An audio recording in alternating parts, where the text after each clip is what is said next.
quasi-judicial hearings, special use permit for the solar farm, South Davidson Solar LLC, Cypress Creek Renewables, Parcel number 07042000000024.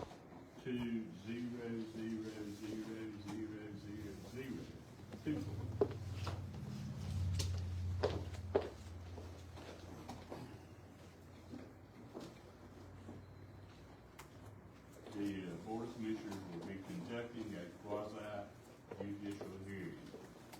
Today is March the 18th, 2025. My name is Larry Ward. I'm the mayor for the town of Denver. I will ask that each member of the board at this time state their name for the record, and we'll start with our commissioner. Ann Carter Dean. Hayden Hicks. Scott Morris.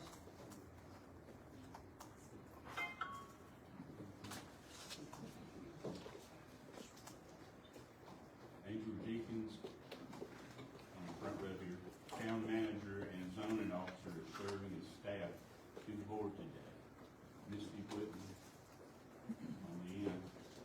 Town attorney will be advising the board on legal and procedural questions. If you wish to speak as a witness today, you can find the sign-up sheet at both entrances back in the back. If you haven't signed up and you wish to speak, please do so. General introduction. I would need a motion and a second at this time to open this. So moved. Second. Any further discussion on this? If not, all in favor say aye. Aye. Any opposed? We now open the evidentiary hearing for the South Davidson Solar LLC case, number 2024029. The applicant has requested a special use permit for the property located at 835 Clockman Mill Road in Denton city limits. The decision will be made by a simple majority vote from the board. This hearing is a quasi-judicial evidentiary hearing. That means it's like a court hearing. State law sets specific procedures and rules concerning how this board must make its decision. These rules are different from other types of land use decisions like rezoning cases. The board's discretion is limited. The board must base its decision upon competent, relevant, and substantial evidence in the record. A quasi-judicial decision is not a popularity contest. It is a decision constrained by the standards in the ordinance and based on the facts presented. If you will be speaking as a witness, please focus on the facts and standards, not personal preference or opinion. Not personal preference or opinion. Participation is limited. This meeting is open to the public. Everyone is welcome to watch. Parties withstanding have rights to participate fully. Parties may present evidence, call witnesses, and make legal arguments. Parties are limited to the applicant, local government, and individuals who can show that they will suffer special damages. Other individuals may serve as witnesses when called by the board. General witness testimony is limited to facts, not opinions on certain topics. This board needs to hear opinion testimony from expert witnesses. These topics include projections about impacts on property values and projections about impacts on increased traffic. Individuals providing expert opinion must be qualified as experts and provide factual evidence upon which they base their expert opinion. Witnesses must swear or affirm their testimony. At this time, we will administer the oath to all individuals who intend to provide witness testimony. Our attorney, Misty, will bring all witnesses up that wish to testify in favor and swear them in at this time. So the applicant and anyone testifying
must be vetted to determine who has standing to testify. Please call each witness forward that is not with the applicant. Karen Biscay.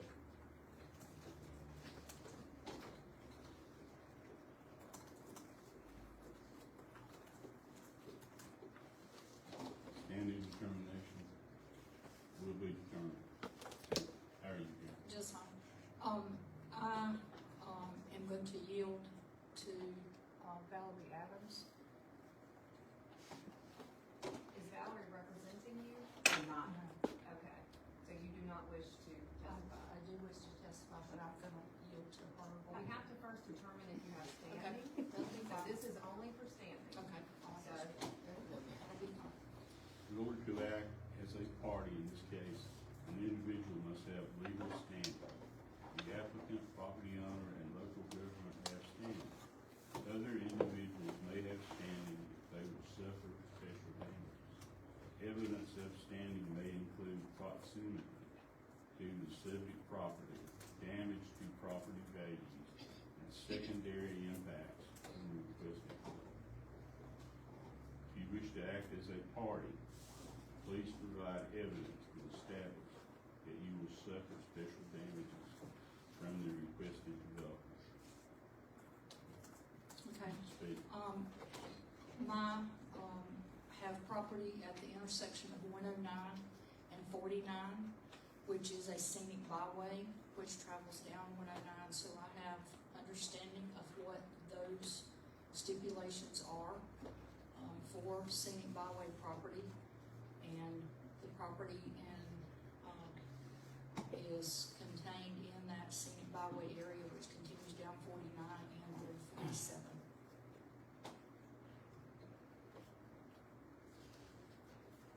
Do you have anything else to provide the board? No. Is there a motion regarding whether Karen is in standing or not?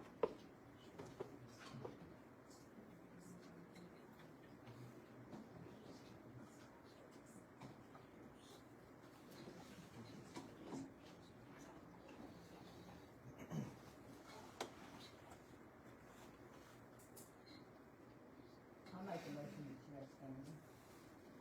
Is there a second? Second. Second. We're going with, all in favor, say aye. Aye. No. Any opposed? Yeah, no. Can I have a show of hands on it? It's a yes. Who's yes?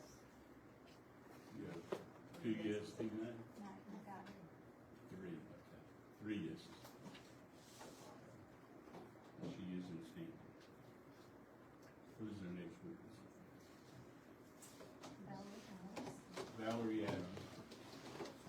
Hey, Valerie. Good evening. I'm here both individually and as an attorney making a limited appearance for a motion, and I'll address the motion whenever y'all deem that appropriate. As far as standing, our property is at 297 Forest Park Drive. If you're familiar with the Forest Park neighborhood, it's a neighborhood that has a circle, half circle. It's pretty much a one-lane, can't get two cars at the same time, pass each other much. But across the street is an adjacent property, so our neighbors right across the street clearly have standing. Their property will touch the solar farm project. Our property, we contend, would give us standing because we will be able to clearly see the solar farm, especially in the winter and months where the trees are not fully have leaves on them. We will be able to hear anything that happens on that property. We will have the traffic if going by in and out of the subject property. Any noise or light would directly affect our property, and as I said, it would be directly visible.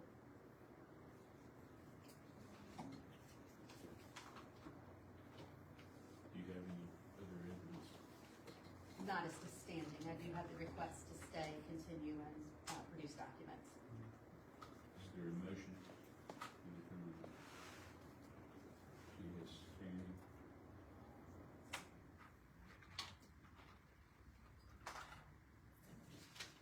Mr. Mayor, I make a motion she has standing. Is there a second? I'll second. Second. All in favor, say aye. Any opposed? Thank you. Thank you. Lindsay Wall.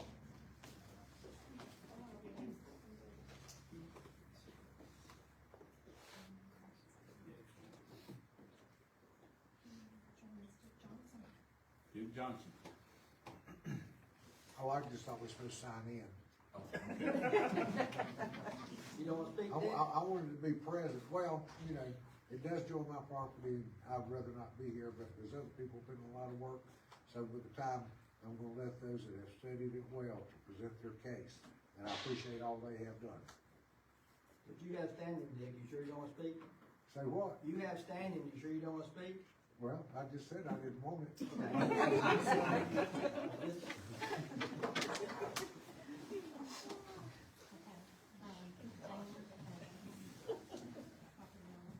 Dana Evans.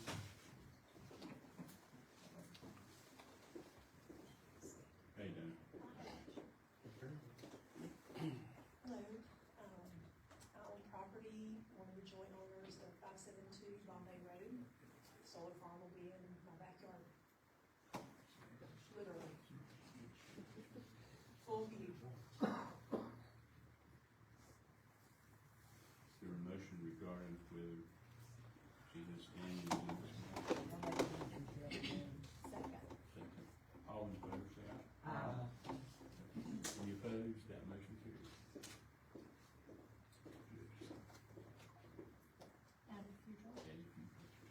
Addie Future.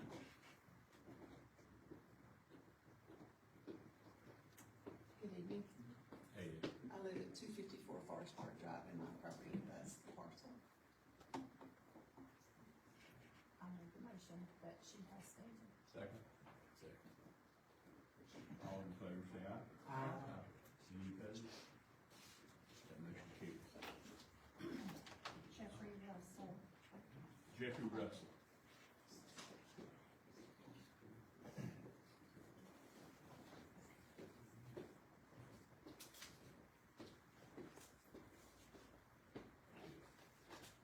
Yes. We have property on Cotton Mill Road just across from the old Burlington plant. Is there a motion regarding whether Jeffrey is standing or not?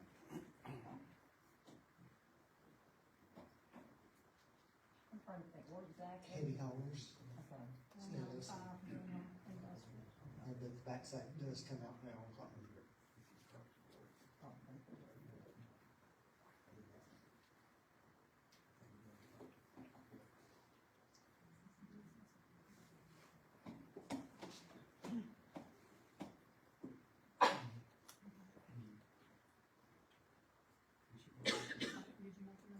I'll make a motion that he. I'll second. All in favor, say aye. Any opposed? That motion carries.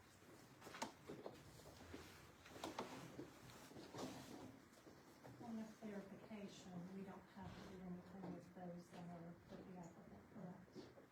That is correct.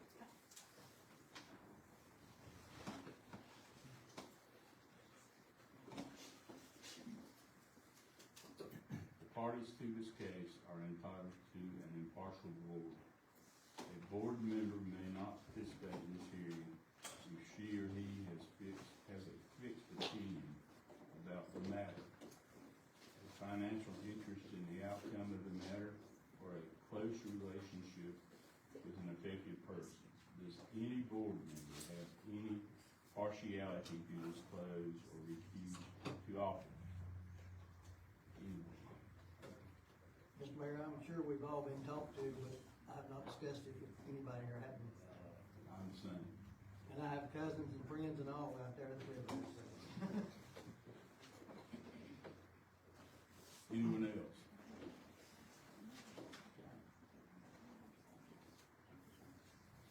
The parties to this case have rights for an ex parte communication to be disclosed. Ex parte communication is any communication about the case outside the hearing that may include site visits as well as conversation party, staff, or general public. Do we have any more?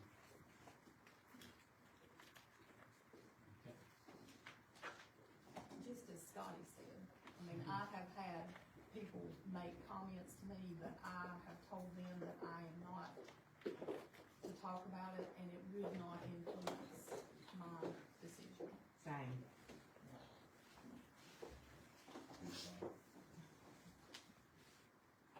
Does any board member have any site visits to disclose? Anyone been out to the site? I drove by it about 3 times going to, Barnes Cranton, does that count? I don't think that counts.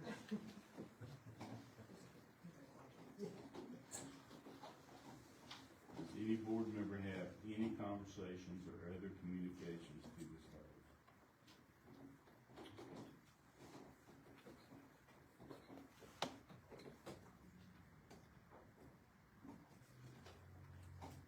Based on the closures we've heard from the board concerning partiality and ex parte communication, does any member of the board or any party to this matter have an objection to a board member's participation in this hearing? Is there any objection?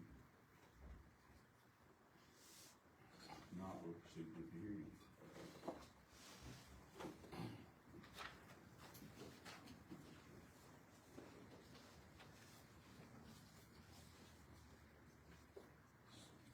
Ms. Jenkins will introduce this hearing. Before you start, please confirm that you were sworn at the start of the hearing, not willing to administer the oath.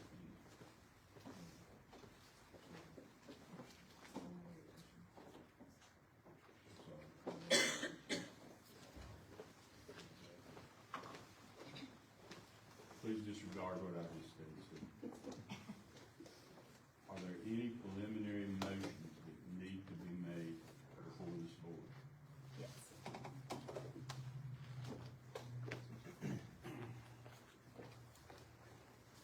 As previously stated, I'm Valerie Adams. You've determined that I have standing in my individual capacity. I'm also here on behalf of several individuals. I am making a very limited hearing solely for the matters before today as far as the request to continue the matter. I have several copies of the document, which include a motion to stay, a motion to continue, and a motion for a pre-hearing order. If I can pass those out along with the supporting case law. And I'm not quite sure who the attorney is for.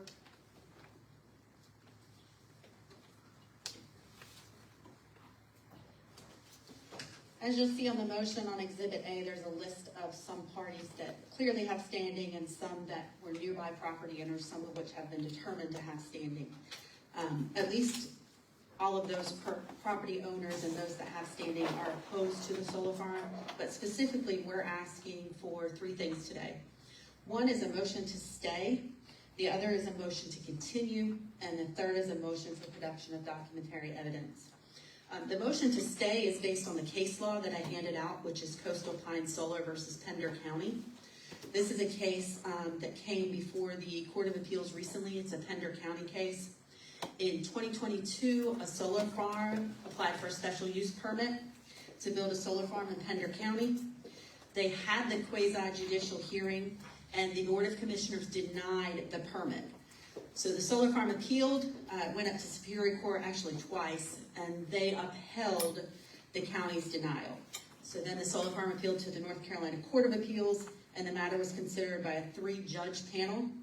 After considering the briefs, the authorities, and the oral arguments, the panel issued a decision.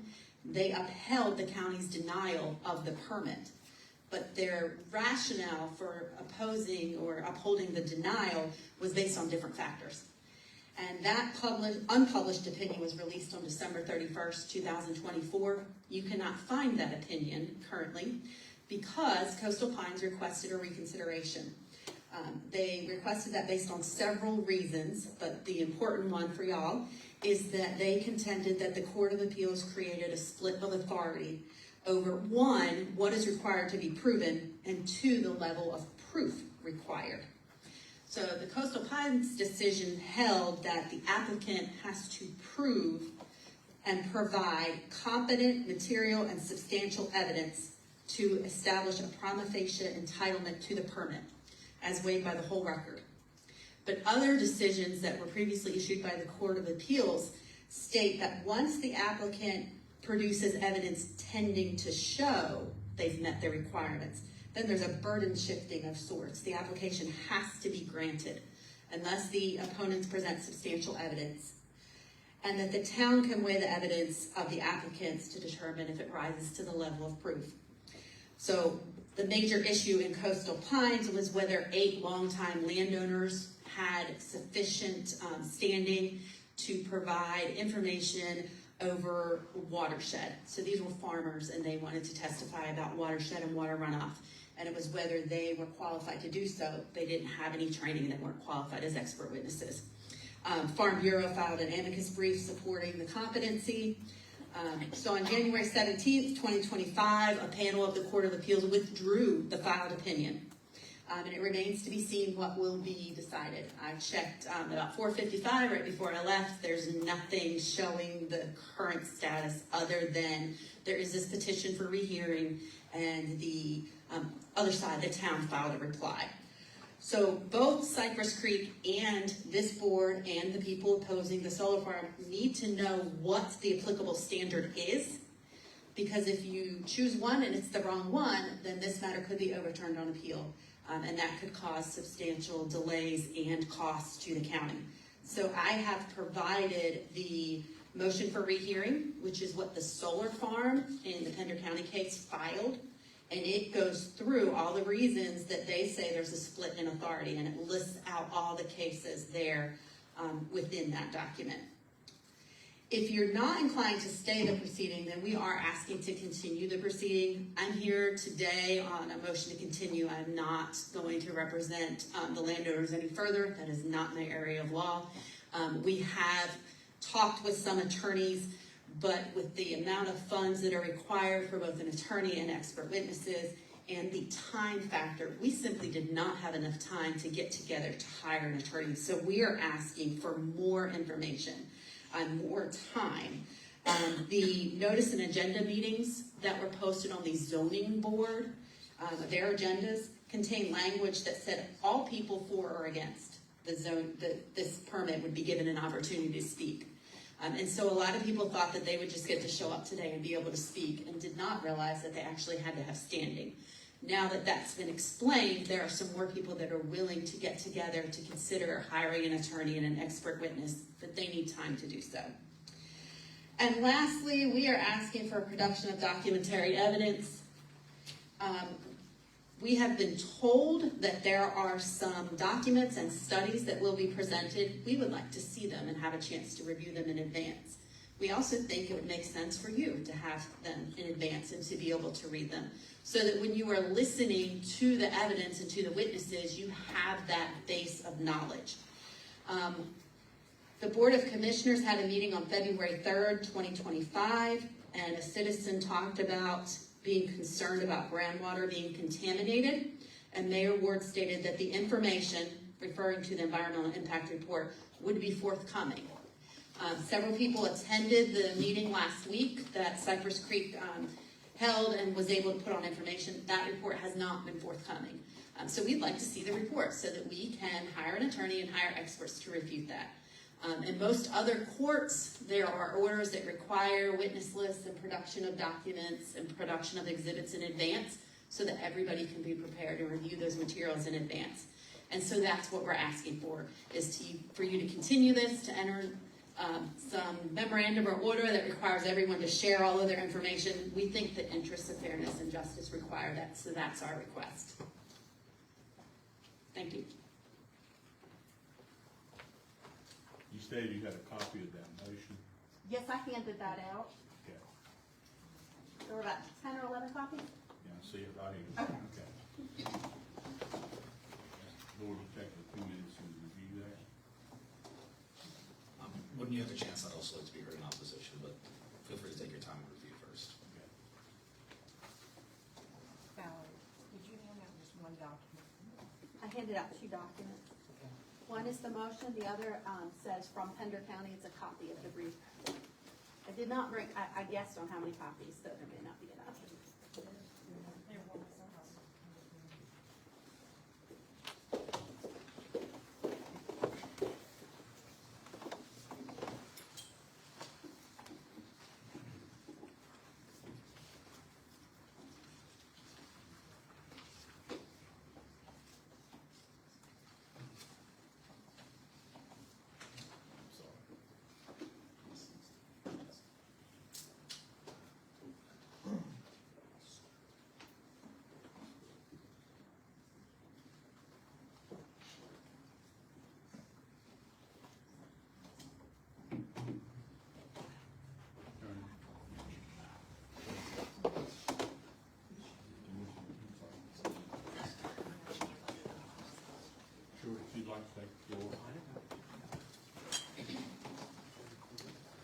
Good evening, Commissioners, Mayor Pro Tem. My name is Ben Hensey. I'm an attorney with Tuggle Duggins in Greensboro, North Carolina, here representing the applicant.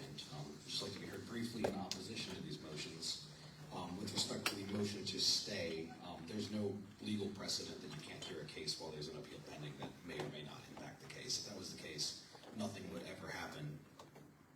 Yes. If that was the case, nothing would ever happen in any court anywhere because there are always cases on appeal. Sometimes the law changes. If that impacts something while it's pending, that changes what's pending. There's just not a basis to grind everything to a halt just because somebody has filed an appeal. That would paralyze this board. That would paralyze every board. If that were the case, there'd be no application for a solar farm anywhere in the entire state of North Carolina that could move forward right now. And that's just not how that is done. With respect to the motion to continue, this application is not new. As you all know, this has been pending in the town of Denton for quite some time. It was originally heard before the planning board in November. Many of these people were here. There was a public community meeting prior to that hearing. The November meeting was continued to January, where the planning board reconvened and more members of the public showed up and heard all about all of this. That planning board voted to recommend approval of this site plan. Then in February, of course, we were all in the town hall when this group gathered, and most of these folks gathered, and there was much discussion of the concept of standing and of attorney representatives, and who could speak and who could not speak. At that time, it was determined that we would kick this matter out over a month, move it to a larger space. The applicant voluntarily held an additional community meeting in the intervening time to discuss concerns of members of the public. There's been plenty of time, there's been plenty of notice. Anybody who wants to participate in this has had notice and has the ability to participate. So on that basis, and just in the interest of fairness and moving this thing along, we ask that this be heard tonight. And then finally, with respect to the,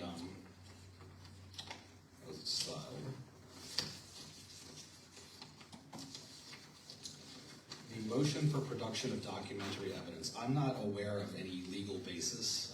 There's no discovery authorized by the statutes that govern these types of quasi-judicial procedures. I'm not aware of any legal basis, justification, or precedent that allows essentially opponents of a project to do discovery requests or request production of documents. Had any members of the public filed a public records request with the town, they likely could have obtained anything that the town had in their possession, but suffice to say, there's not a basis for compelling the applicant to produce documents to members of the public prior to a hearing. If anybody has any questions for me about any of that, I'm happy to address any questions or concerns. I do have one question. Yes. Were you contacted prior to this by any attorney or attorney representing asking for continuance? We have not. This is the first we've heard of this. They contacted me and asked which law firm we were using, which I gave them an order on conflict of interest. But that's the only thing I've heard. Yeah, we haven't been contacted. This is the first we're hearing of this. And I know you said that they've known about it for a long time, and y'all been working towards it. But the authorized date on this that y'all got is 2/15/21, so somebody's been sitting on this a long time. Is that correct? Oh, sorry, the agent authorization? Yeah. Yes, sir. It has been. It's 21? Yes, sir. And recall as well that this, and we'll get into this, this specific special use permit that we're applying for today is a small portion of a larger solar facility that's in the surrounding county property, which was approved by the county in 2022. So there have been multiple hearings on that as well. I mean, it's been in the news there.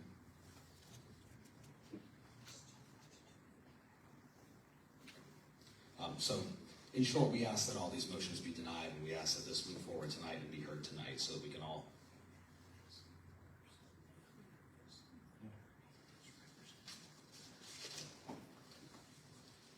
If I may ask, Ms. Adams, you are a licensed attorney in North Carolina? Yes. Okay. I didn't see a bar number on your motion. 29075. Okay. And does it say who you're representing on here?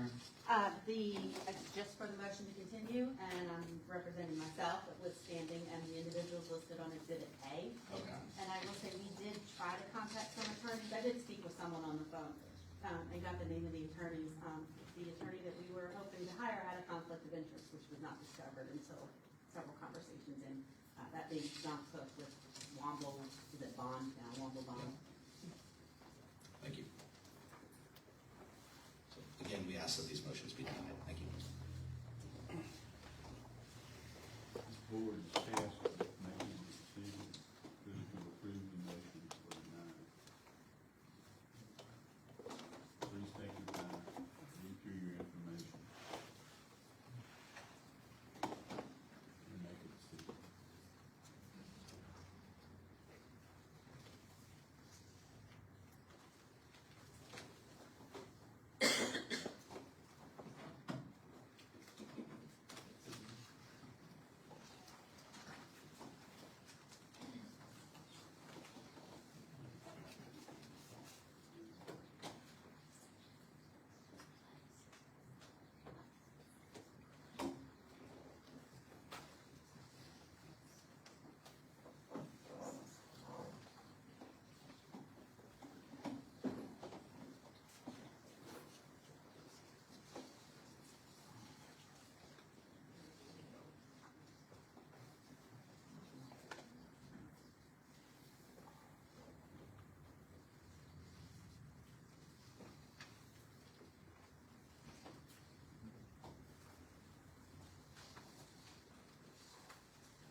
Did I understand you to say that you had had several conversations with a law firm, and it was several conversations in before you found out they were being represented by, that they were already being represented by Cypress?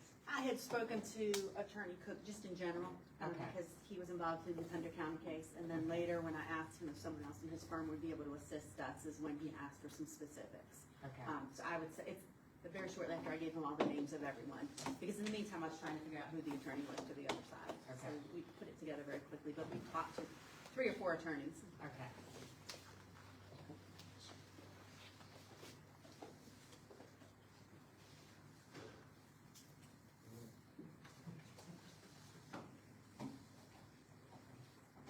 Mr. Mayor, if I could we respond to that? Sure. To the question? Absolutely. Yeah, good evening. My name is Mike Fox, and I'm one of the attorneys representing the applicant here. It is no secret who we are and that we've represented this applicant for a long time. We've been through a public hearing, we've had numerous public meetings, and so for anyone to claim they didn't know who we were to contact us is difficult to believe. It's also exceedingly unusual to just be handed a motion like this at a hearing without any prior notice. Normal, if we were in court, all the court rules require that you notify opposing counsel if you're going to file something like this. This is really, if we were in court, this would be called ambush, and it's frowned upon by the court system. It's usually used as a delay tactic, and it's considered highly inappropriate. I want to reiterate, we haven't had a chance to, I mean, you're sitting there reading stuff that we've never seen before you saw it, which is, given how long this has been going on, the fact that it's well known in the public, I personally am struggling to find any excuse for not at least calling us and saying, hey, let's talk about that, which in our opinion makes this an extremely unfair position to put you in to ask you make this decision. It's well known that everybody's going to have this hearing tonight. There's no requirement of discovery, which is a legal term for saying exchanging documents, which is what they're asking for in a quasi-judicial hearing. And a large number of the documents and the information that they would be asking for anyway has already been seen in the public at the prior hearing and could have been obtained by calling the town and asking for any records that they have as well. So on that basis also, we'd ask you to deny this motion.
Since this board is in standing, there's one question that I would like to bring up to you.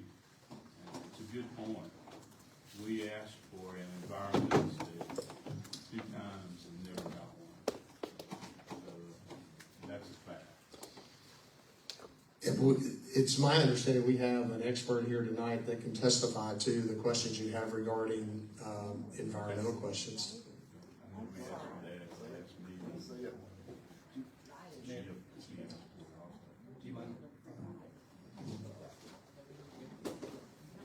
So we have received questions about the environmental impact study. Quite frankly, we don't know what that exactly is. When we look at it, we have, again, an environmental expert here that can talk to this in more detail. An environmental impact study is typically needed when you're getting federal funding. We are not receiving federal funding for this project, and thus we don't need to do an environmental impact study. We do have other reports that have been done that we can testify to, and our expert again can talk to those. But the actual environmental impact study is not needed for what we're doing.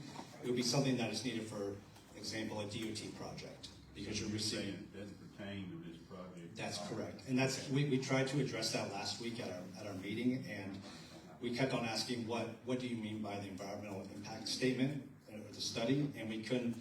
We tried to ask about different things, and so again we can talk a little bit more about what that is, but we were confused ourselves about what that meant because it's not something that we do, but we do have these other studies that we can testify to. And it's not required under the general statutes in terms of proceeding in a quasi-judicial proceeding. It can certainly, if a question about any environmental impact falls into one of the categories that you have to consider, such as health or safety, you can certainly ask questions, and that's why we have an expert here, but there's no requirement that a study be done or provided. Those are typically, as Harrison said, those are typically only done on federal projects and typically only on governmental projects. Private citizens, like if you were to go build a bank on the corner of Main Street, you don't have to do an environmental impact study. Now, you may want to build You may want to do a phase one to make sure there's not something there you don't know about, but that's for your own protection, that's not a requirement of the law. But that's what, I think this is a protection of the people, probably why they're interested in the environmental, because they're concerned about their health. Well, and certainly we have the experts here tonight that can testify about that. And so it's not like we're not prepared to answer that question. But I think the question is, are we required to provide a study ahead of time? And the answer is no, the law does not require that. It's certainly something you can ask about, and we're happy to answer. Because there are amounts of lead that goes out from the solar cell. Yes, and we have qualified experts that can answer any of those questions that you have about that. And are ready to proceed tonight on that. And I might note too, as you can see from the number of experts we've been here once and had a continuance, and it's really a burden to have to keep coming back for no good reason, particularly when you didn't know it was going to.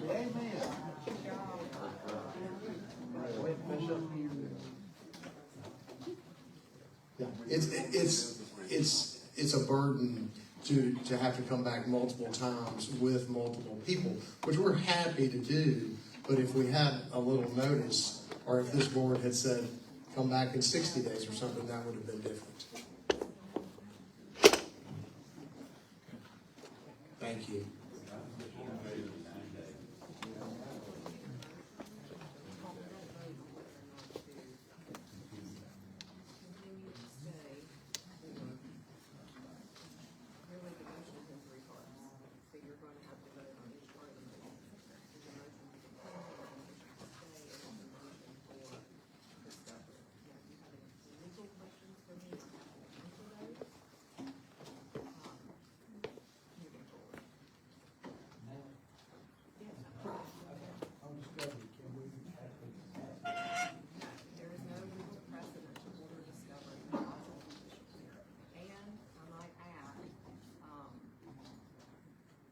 Ordinance is unique in that all of this information was presented at the planning and zoning hearing, and that was public record for anyone to request.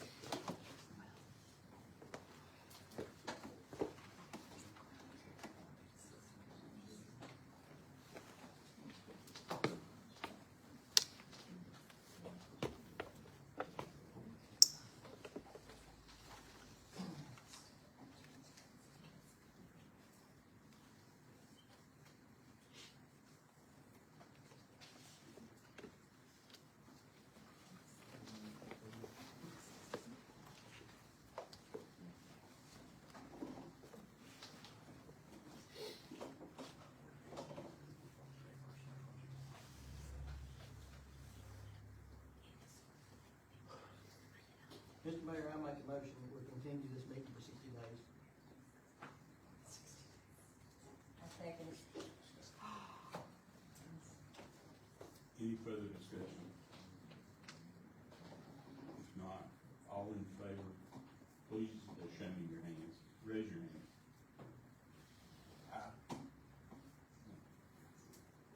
Any object?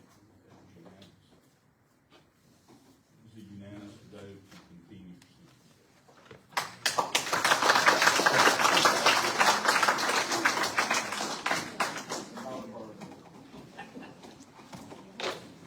Mr. Mayor, I make a motion we deny the motion to stay and deny the evidentiary document. Is there a second? Second. Second. Any further discussion? All in favor, say aye.